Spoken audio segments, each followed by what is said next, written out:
இவன் இறந்த உடனே இவனுடைய ஆத்மாவ யமதூதர்கள் கொண்டு போயிட்டாங்களாம். நேரா இவன் வந்து யமதர்மராஜாக்கு முன்னாடி போய் நின்னானா.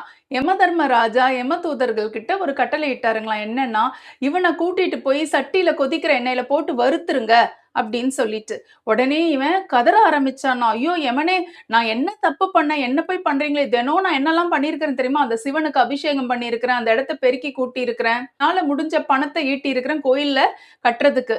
இந்த மாதிரி ஒரு தண்டனை கொடுக்குறீங்களே, ஆச்சரியமா இருக்கே, கடவுளுக்கு நான் செய்யாத சேவையே கிடையாதே அப்படின்னு சொன்னானாம். அதுக்கு யமதர்மராஜா என்ன சொன்னாருன்னா, நீ வந்து உன்னுடைய தாய் தகப்பனை மதிக்கல, அவங்களுக்கு எந்த நல்லதையும் செய்யல, அவங்க மனசை வருத்தப்பட வச்சுக்கிட்டே இருக்கிற.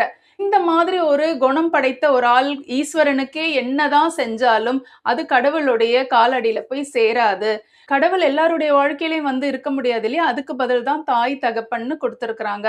அவங்களையும் நீ சரியா பாத்துக்கலையே, உனக்கு இந்த தண்டனை தான் சரின்னு சொல்லிட்டு அவனை தூக்கி எண்ணெய் சட்டியில போட்டு வறுத்துட்டாங்களாம்.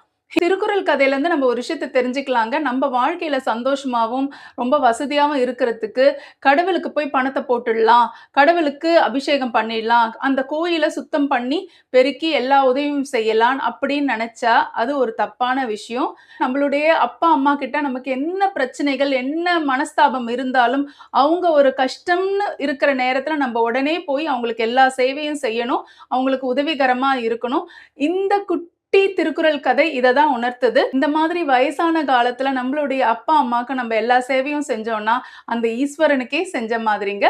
இந்த குட்டி கதை உங்க எல்லாருக்கும் பிடிச்சிருக்கும்னு நினைக்கிறேன். அடுத்த குட்டி கதையில உங்களை சந்திக்கிறேன். நன்றி, வணக்கம்.